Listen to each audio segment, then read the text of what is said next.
This is Joe Wells from Old Town Key West, Florida, aka Island Joe. Most folks on the island of Key West call me Island Joe. You can ask most people, mainly most locals, where you can find Island Joe's store or cafe, and they'll direct you. The short story I'm going to be telling you a little bit about here is called Her Last 7 Days in Key West, Florida. It's based on a true story about a lady named Ruth. It seems everyone dies in life, but sometimes it matters how you die. Some die in fear, others face the inevitable and accept their sealed fate.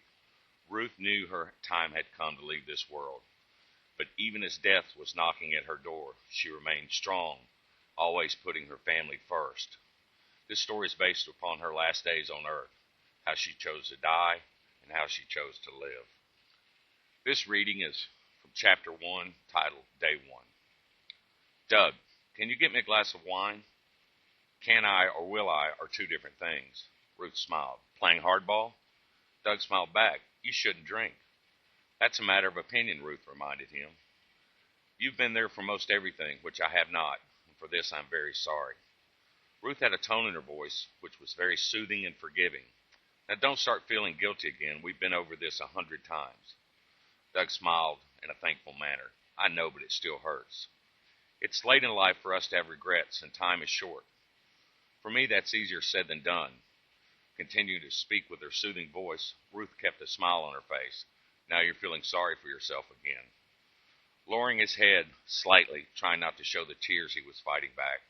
Perhaps you're right, but it still hurts. Ruth knew her husband well. Look up. Don't you see how far we've come together in life? Doug lifted his head, giving his tearing eyes a quick wipe. Ruth was right. They had come a long way together in life. They were sitting on their back porch in Key West looking at the ocean. There was a nice breeze most early evenings. The fresh smell of the ocean and its cooling breeze relaxed them both. They opened up to one another, sharing their deepest thoughts about life. They had grown up together, so words and trust came easy.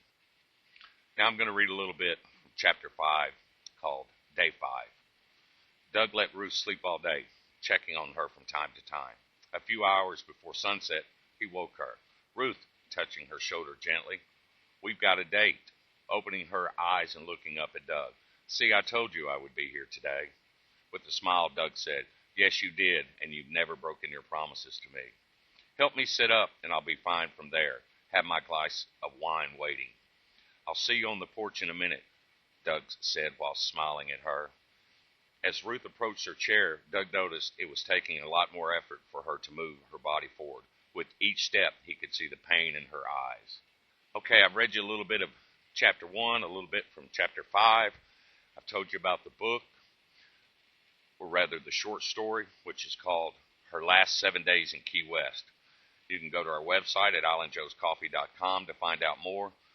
The book is currently available at Barnes & Noble for Nook and Amazon for Kindle. I hope to see you in Key West sometime.